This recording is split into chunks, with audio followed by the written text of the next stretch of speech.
الحمدللہ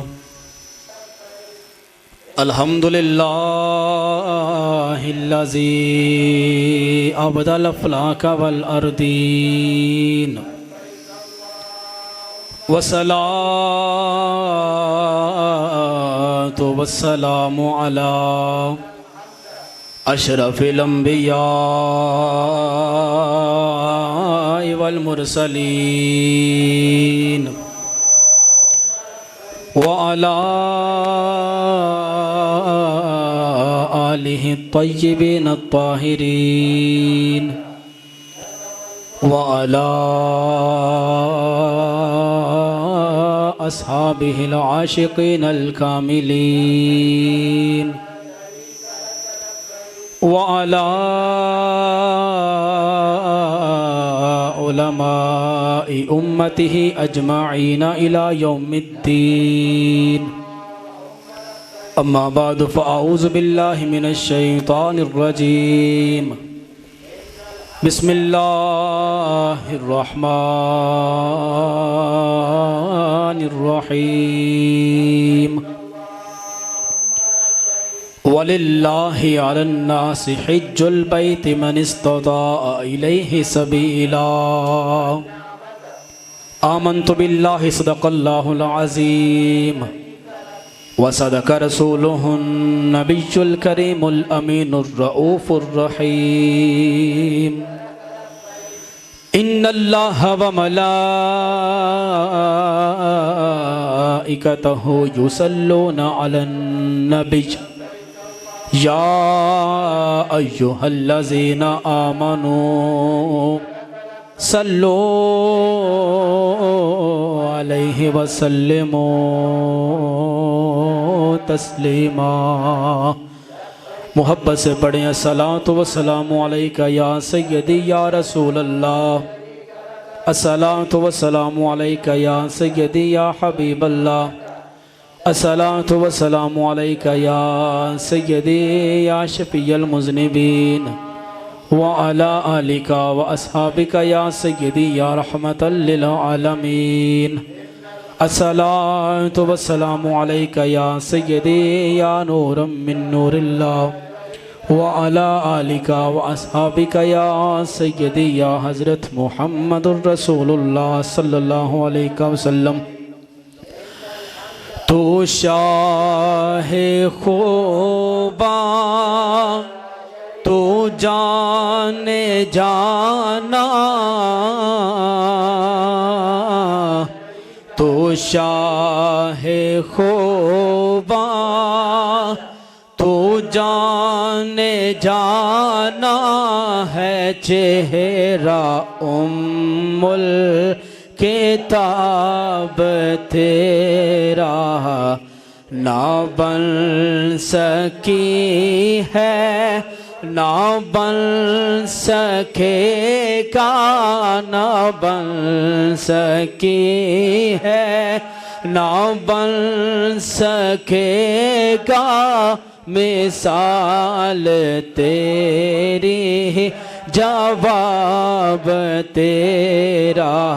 نہ بن سکی ہے نہ بن سکے گا مثال تیری جواب تیرا تو سب سے اول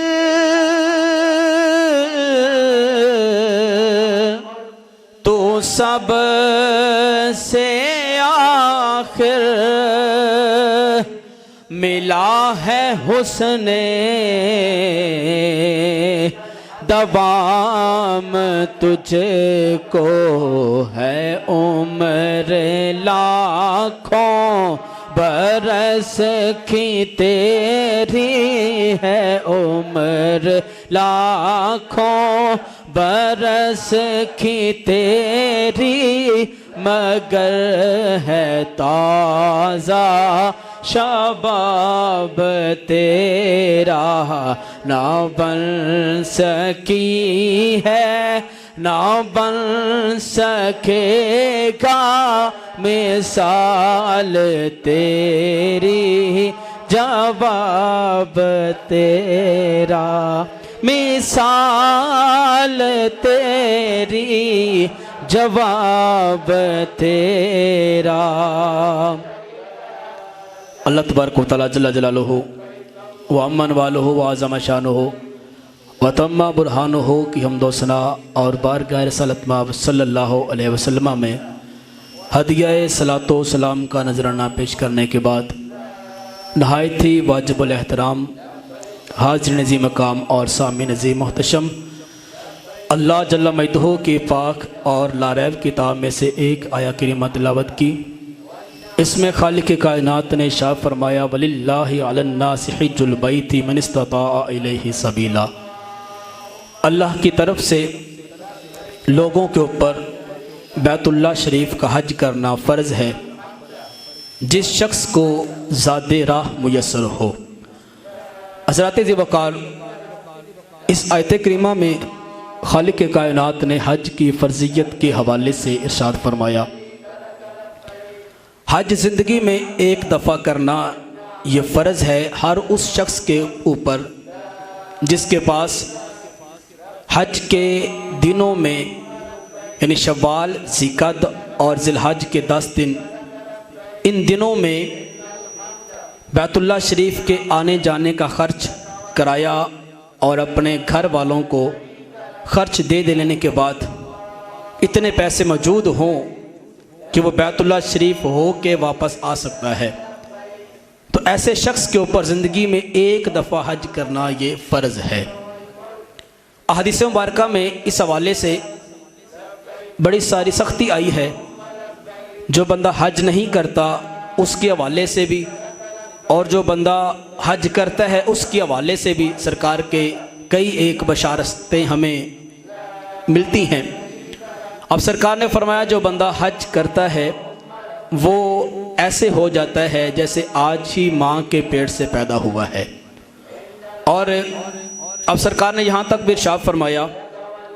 جس شخص کو ہر سال استطاعت حاصل ہو اور وہ ہر سال اتنے پیسے اس کے پاس ہوں کہ وہ بیت اللہ شریف کا جا کے حج کر سکے، ایک دفعہ تو کر لیا، اس کا فریضہ سر انجام ہو گیا، اب استحباباً اور ثواب کی غرض سے وہ ہر 5 سال کے بعد ایک دفعہ حج کر لیا کرے۔ یہ حج استحباب کے درجے پہ ائمہ کرام نے اس کو محمول کیا۔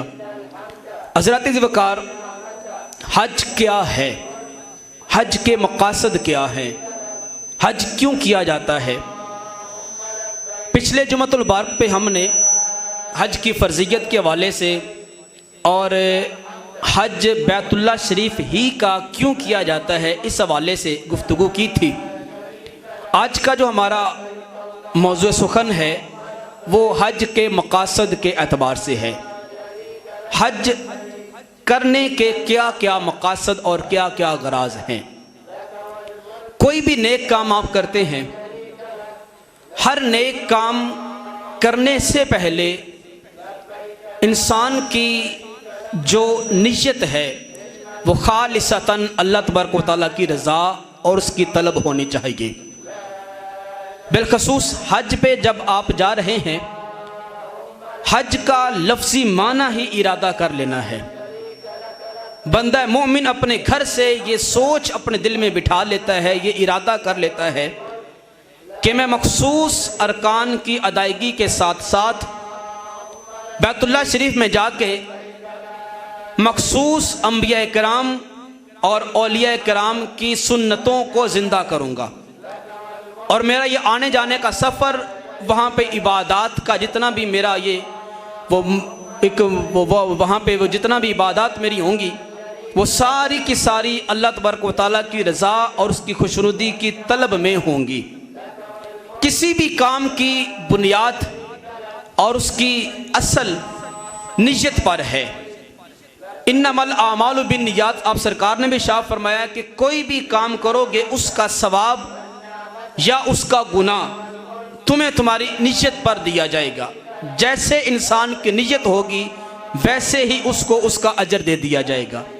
اگر نیت درست ہے تو فرمایا تمہارے کھاتے میں اس نیت کی وجہ سے ثواب لکھ دیا جائے گا، اور اگر کام اچھا ہے، کام نیکی والا ہے، لیکن اس سے پہلے تمہاری نیت بری ہے تو وہ کام بھی تمہارے کھاتے میں بطور گناہ لکھ دیا جائے گا۔ اور جس نیت کی غرض سے تم نے وہ کام کیا ہوگا، اللہ تبارک و تعالیٰ اسی کے حساب سے تمہیں وہاں پہ جزا یا سزا بھی دے گا۔ احادیث مبارکہ کا اگر ہم مطالعہ کریں، آپ سرکار کا یہ فرمان علی شان حضرت ابو قبشہ سے ہمیں یہ روایت ملتی ہے۔ آپ فرماتے ہیں کہ والی کائنات صلی اللہ تعالیٰ علیہ وسلم نے شاہ فرمایا، عموماً انسان 4 قسم کے ہیں۔ ایک قسم لوگوں کی وہ ہے، سرکار نے فرمایا کہ جن کے پاس علم بھی ہے اور اس کے ساتھ ساتھ دولت بھی ہے۔ علم کے ذریعے سے وہ یہ پہچانتے ہیں کہ خالق کائنات نے مجھے کس غرض سے پیدا کیا، میرے دنیا میں آنے کے مقاصد کیا ہیں، اور میں نے دنیا میں رہتے ہوئے کیا کیا کرنا ہوگا، میں نے کن ممنوعات سے پرہیز کرنا ہے اور کن حلال کاموں کو میں نے کرنا ہے۔ علم کے ذریعے سے وہ انسان اپنی پہچان حاصل کرتا ہے، خالق کائنات کی پہچان حاصل کرتا ہے، آپ سرکار کی معرفت کا نور سے ملتا ہے، اور اس کے ساتھ ساتھ علم کی ہی بنیاد پر وہ یہ چیز بھی پرکھتا ہے اور اسے اس بات کا بھی اندازہ اور علم ہو جاتا ہے کہ جو مال خالق کائنات نے مجھے دیا ہے یہ مال صرف میرا ہی نہیں ہے، مجھ سے پہلے نہ جانے کس ہاتھ میں تھا،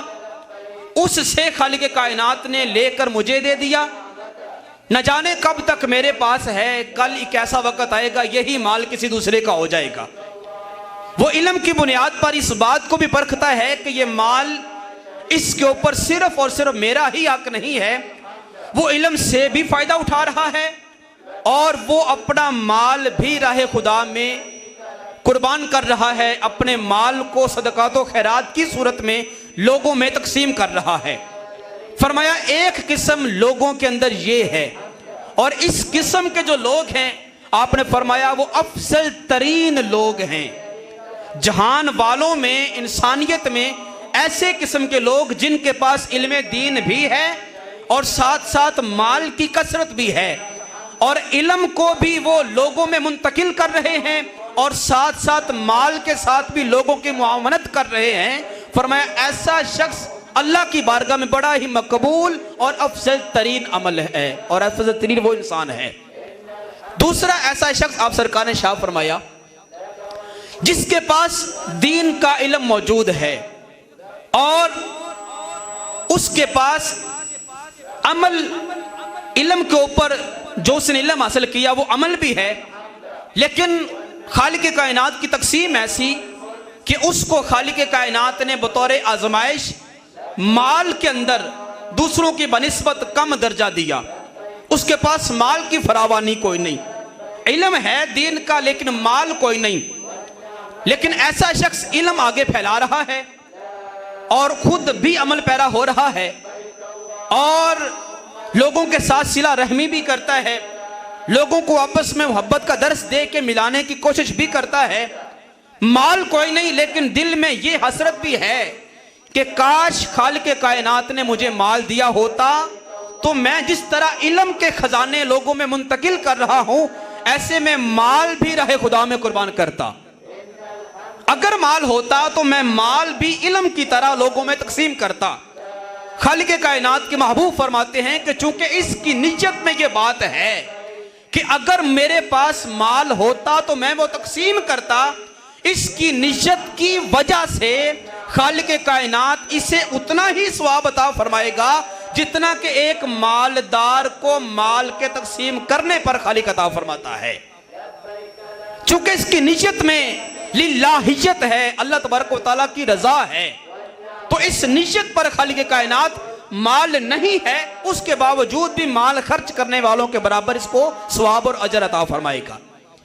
ایک قسم سرکار نے فرمایا لوگوں کے اندر ایسی بھی ہے جن کے پاس علم کوئی نہیں، جن کے پاس علم دین کوئی نہیں، مال کی کثرت ہے، دنیا داری، مال و زر، اس کی فراوانی ان کے پاس ہے، آپ سرکار نے ارشاد فرمایا انہیں نہیں پتا کہ مال جو میں کما رہا ہوں یہ حلال کا کما رہا ہوں یا حرام کا کما رہا ہوں. اسے نہیں پتا کہ یہ مال جو میں نے جمع کر کے رکھا ہوا ہے اس کے اوپر صرف میرا ہی حق ہے یا کہ غریب اور میرے اقربا ذوی القربا کا بھی حق ہے اور مستحقین کا بھی حق ہے. وہ جتنا مال آیا اپنے ہی خزانے میں جمع کر رہا ہے, آخر کار وہ دنیا سے چلا جاتا ہے اور وہ مال کسی اور کے ہاتھ میں آ جاتا ہے. تو مال اس کا تھا, علم نہ ہونے کی وجہ سے اس نے مال کو سنبھال کے رکھا, آج قبر میں چلا گیا تو اس کے مال کے وارث اس کی اولاد بن گئی. اس کے مال نے اس کو ذرا برابر بھی فائدہ نہیں دیا, اس کے مال نے اس کو ذرا برابر بھی فائدہ نہیں دیا. یہ دنیا جہان میں بدترین قسم کے لوگ ہیں جنہیں صبح شام صرف کمانے کی پڑی ہے, جنہیں صبح شام صرف اپنا مال اکٹھا کرنے کی غرض ہے اور اسے نہیں پتا کہ میں نے اس کا جا کے حساب بھی دینا ہے. تو فرمایا یہ دنیا میں بدترین قسم کے لوگ ہیں. چوتھی قسم وہ لوگوں کی ہے, فرمایا جن کے پاس علم بھی کوئی نہیں, جاہل ہیں, دین سے بالکل عاری ہیں, علم بھی کوئی نہیں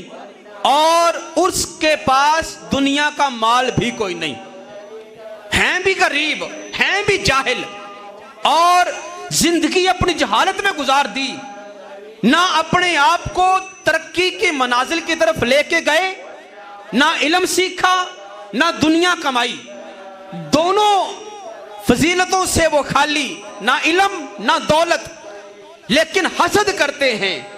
لیکن وہ اپنے دل میں نفرت رکھتے ہیں ہر اس عالم کے ساتھ جس کو خالق کائنات نے علم دیا. وہ بغض رکھتے ہیں ہر اس مالدار کے ساتھ جس کو خالق کائنات نے مال دیا. وہ رب ذوالجلال کی تقسیم کے اوپر راضی نہیں ہیں, نہ علم ہے نہ دولت ہے, لیکن بغض رکھنے والے ہیں ہر عالم سے بھی اور ہر مالدار سے بھی. آپ سرکار نے فرمایا دنیا کے اندر یہ سب سے گھٹیا درجہ اور بدترین انسانوں کا درجہ ہے, بدترین انسانوں کا درجہ ہے. اس میں ایک خالق کائنات کے محبوب نے ایک قسم جو لوگوں کی بیان فرمائی وہ یہ کہ فرمایا وہ لوگ جن کے پاس علم دین ہے لیکن مال کوئی نہیں, لیکن وہ مال کی طلب اس غرض سے رکھتے ہیں, اس غرض سے وہ مال کو کمانا چاہتے ہیں یا مال حاصل کرنا چاہتے ہیں اور مال کی کثرت کی دعا کرتے ہیں کہ مولا اگر میرے پاس آج مال ہوتا تو جس طرح میں تیرا دین پھیلا رہا ہوں اس طرح میں مال کے خزانوں کے منہ بھی کھول دیتا اور تیری مخلوق جو غریب مخلوق ہے اور جو نادار مخلوق ہے ان کی میں معاونت کرتا. تو ان کو خالق کائنات مال تقسیم کرنے والوں کے برابر ثواب عطا فرماتا ہے. تو اب سرکار کے فرمانے علی شان سے یہ بات ہمیں واضح ہوئی کہ انسان کی اگر نیت خالص ہو اور اللہ تبارک و تعالیٰ کی رضا ہو, اگر بندہ وہ عمل نہیں بھی کرتا لیکن نیت میں ہے کہ کاش میرے پاس پیسہ ہوتا, میرے پاس اختیار ہوتا, میرے پاس آج فلاں چیز ہوتی تو میں یہ نیک کام کر لیتا, اس نیت پر خالق کائنات اس بندے کو اجر اور ثواب عطا فرما دیتا ہے. معلوم ہوا کہ ہر نیک کام کی اصل اور بنیاد اور قبولیت کی وجہ جو ہے وہ نیک نیتی ہے اور خالص اللہ تبارک و تعالیٰ کی رضا ہے. تو حج چونکہ دین اسلام کا ایک بڑا ہی خاص رکن ہے, حج کی قبولیت میں سب سے پہلا جو مقصد ہے اور سب سے پہلی جو غرض ہے اس کی قبولیت کی وہ فرمایا نیت کا خالص ہونا ہے. نیت خالص ہے تو آپ کو حج کا ثواب ملے گا, اور اگر آپ کی نیت میں صرف یہ بات ہے کہ میں حرم کعبہ اس لیے جا رہا ہوں کہ واپسی پہ آؤں تو لوگ مجھے حاجی صاحب کہیں اور میرا ایک چرچا ہو, میرا ایک نام دنیا کے اندر مشہور ہو کہ فلاں حاجی صاحب ہیں, اس کے حاجی صاحب ہونے میں دنیا داری میں تو فخر ہو سکتا ہے اور دنیا میں اس کا نام, اس کا چرچا, اس کی مشہوری تو ہو سکتی ہے, لیکن عند اللہ اس کے حج, اس کے عمرہ اور اس کی زیارات اور اس نے جتنا بھی خرچ کیا اس کی کوئی اہمیت اور ویلیو نہیں ہے. حضرت ذی وقار دوسرا جو حج کا مین مقصد ہے وہ جو ہمیں شریعت بتاتی ہے وہ حج کی ادائیگی ہمیں یہ بتاتی ہے کہ اسلام نے ہر ایک عمل کے لیے وقت کو خاص کیا ہے. وقت کی پابندی کا درس ہمیں حج کے موقع پہ ملتا ہے۔ اسلام نے ہر عبادت کے لیے خاص وقت متعین کیا ہے۔ جب تک عبادت کا وقت نہیں ہے وہ عبادت آپ کے اوپر فرض نہیں ہے۔ نماز ہے تو نماز کے لیے بھی خالق کائنات نے اوقات مقرر کیے ہیں۔ فجر کی نماز آپ تب پڑھیں گے جب فجر کا وقت ہوگا۔ ظہر کی وقت میں آپ ظہر ہی ادا کر سکتے ہیں، عصر نہیں پڑھ سکتے۔ مغرب و عشاء کا وقت ہوگا تو آپ مغرب یا عشاء پڑھیں گے، ادروائز آپ مغرب کے وقت میں ظہر کی یا فجر کی نماز نہیں پڑھ سکتے ادا۔ ہاں قضا تو آپ کسی بھی وقت میں پڑھ سکتے ہیں۔ تو اسی طرح اگر ہم جمعہ کی مثال لے لیں، جمعے کا دن آئے گا تو ہم جمعہ کی نماز ادا کریں گے۔ جمعے کا ٹائم، جمعے کا دن نہیں ہے تو ہم اتوار کو، پیر کو، منگل کو جمعہ کی نماز ادا نہیں کر سکتے۔ اسی طرح اگر ہم عیدین کی مثال لے لیں، عید کی نماز بھی یکم شوال کا چاند نظر آئے گا تب پڑھی جائے گی، 10 ذی الحج کا دن ہوگا تب عید کی نماز پڑھی جائے گی، ادروائز کسی اور مہینے کے اندر عید کی نماز نہیں پڑھی جائے گی۔ اسلام نے ہمیں وقت کے حساب سے بیان فرمایا اور ہر عبادت کا ہمیں اسلام نے وقت دیا۔ رمضان کا مہینہ آئے گا تو ہم رمضان کے روزے رکھیں گے، اگر رمضان نہیں ہے تو ہم شوال میں، محرم میں، ذوالقعدہ میں، کسی اور مہینے میں ہم رمضان کے علاوہ فرضی روزے نہیں رکھ سکتے۔ اسی طرح حج کے لیے بھی خالق کائنات نے 2.5 مہینے مختص کیے ہیں، شوال کا پورا مہینہ، ذوالقعدہ کا پورا مہینہ اور ذی الحج کے 10 دن ابتدائی، یہ حج کے ایام ہیں۔ ان دنوں کے اندر ہی حج ہوگا۔ ان دنوں سے ہٹ کے آپ پورا سال حرم کعبہ ہی میں رہ رہے ہیں تب بھی آپ حج ادا نہیں کر سکتے۔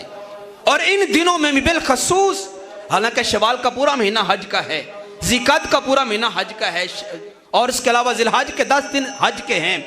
ان 2.5 مہینوں میں بھی بالخصوص وہ 3 دن اہمیت کے حامل ہیں جن 3 دنوں میں آپ سرکار نے حج مبارک کیا تھا۔ ویسے تو 2.5 مہینے حج کے، لیکن 3 دن وہ خاص حج کے ساتھ خاص ہیں جن دنوں میں آپ سرکار نے حج کے ارکان کی ادائیگی فرمائی تھی۔ 8 ذی الحج ہے، 9 ہے اور 7 ذی الحج کے دن۔ تو حضرات ذوالفقار جب تک یہ دن نہیں آئیں گے، خواہ اس دن جتنی مرضی بارش ہو، جتنا مرضی طوفان ہو، جتنی مرضی آندھی آ جائے، گرمی کی شدت ہو، کوئی بھی حادثہ ہو جائے، آپ اس حج کو وقت سے پہلے بھی نہیں پڑھ سکتے، ان دنوں کے بعد میں بھی نہیں پڑھ سکتے۔ تو حج کے ایام جو ہیں وہ ہمیں وقت کی پابندی کا اصول، وقت کی پابندی کا طریقہ کار بتاتے ہیں کہ بندہ مومن، جس طرح ہم نے تمہیں اپنی بارگاہ کے اندر، اپنے گھر میں، خواہ نماز کے لیے، خواہ روزہ کے لیے، خواہ حج کے لیے ہم نے تجھے وقت کا پابند کیا، ایسے ہی اپنی زندگی کے ہر معاملے میں وقت کو خاص کر لو۔ حضرات ذوالفقار، وقت ایک ایسی نعمت ہے جو انسان کے ہاتھ سے نکل جائے تو دوبارہ اس کا نعم البدل انسان کو کبھی نہیں ملتا۔ ایسی یہ نعمت ہے، اگر یہ اس کو ہم ضائع کر دیں تو پھر دوبارہ یہ نعمت ہمیں میسر نہیں آتی۔ تو حج کا دوسرا مین مقصد جو ہے وہ ہمیں وقت کی پابندی کا درس دیتا ہے۔ اسی طرح حج کا ایک اور مین مقصد جو ہمیں حج تعلیم دیتا ہے وہ یہ ہے کہ حج کے ایام کے اندر ساری ملت اسلامیہ جب اکٹھے ہو کر وادی عرفات کے اندر جاتے ہیں، وہاں پہ 10 ذی الحج کے دن امام اعظم ملت اسلامیہ کا امام اور امیر حج جو ہوتا ہے وہ تمام آئے ہوئے حاجیوں کو ایک خطبہ ارسال کرتا ہے ان کی طرف، اور ان کو خطبہ ایک دیتا ہے۔ یہ حج جو ہے تمام ملت اسلامیہ کا اجتماعی دن ہے۔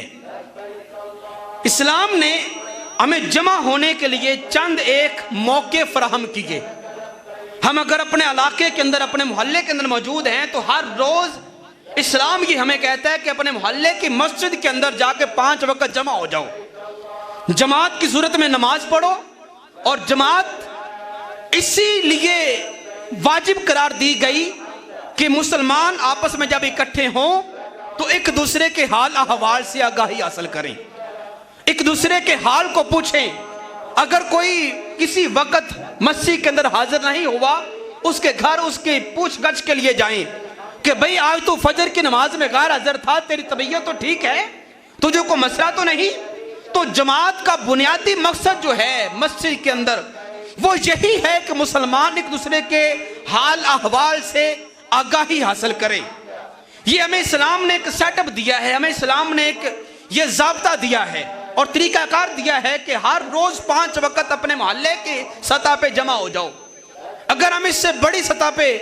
اجتماع کی بات کریں تو اسلام نے ہمیں ایک اور بڑے اجتماع کا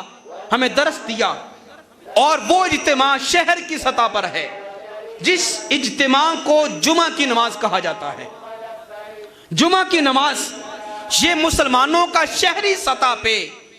یہ ایک اجتماعی دن ہوتا ہے۔ اگر ہم اس سے بڑی بات کریں تو عیدین کی پھر نمازیں یہ شہری سطح پر بھی ہیں اور ملکی سطح پر بھی۔ تمام شہر کے لوگ اور تمام ملک کے افراد کسی بڑی جامع مسجد کے اندر اور کسی شہر کے اپنے شہر کی مرکزی مسجد کے اندر جا کے عیدین کی نماز ادا کرتے ہیں، تاکہ سارے شہر کے لوگ ایک دوسرے کے حال احوال سے آگاہ ہوں، انہیں اپنے شہر کی سطح پہ جتنے معاملات ہیں، جو پریشانیاں ہیں، ان کی وہاں پہ جا کے خبر گیری ہو۔ اسلام نے ہمیں یہ بھی ایک طریقہ کار مہیا کیا۔ اگر ہم اس کو دنیاوی سطح پہ دیکھیں، عالمی سطح پہ دیکھیں، تو ہمیں اسلام نے ایک اور بڑا اجتماع دیا جو کہ حج کے موقع پہ ہوتا ہے۔ حج کے موقع پہ ہر شہر کا، ہر ملک کا، ہر قصبے کا، ہر علاقے کا کوئی نہ کوئی شخص حرم کعبہ میں جمع ہوا ہوتا ہے۔ ہر رنگ کا، ہر نسل کا، ہر فرقے کا، ہر خاندان کا شخص وہاں پہ ہوتا ہے۔ وہ ایک عالمی اجتماع ہے جو اسلام نے ہمیں دیا۔ اس عالمی اجتماع کا مقصد جو ہے، اگر ہم آپ سرکار کے خطبہ حجۃ الوداع کا مطالعہ کر کے دیکھیں، اس کی روشنی میں ہمیں یہ بات ملتی ہے کہ جتنے بھی عالمی سطح پر مسائل درپیش ہیں پوری دنیا میں مسلمانوں کو، ان مسائل کو سامنے رکھتے ہوئے امیر حج جو ہے ان مسائل پر ڈسکس کرے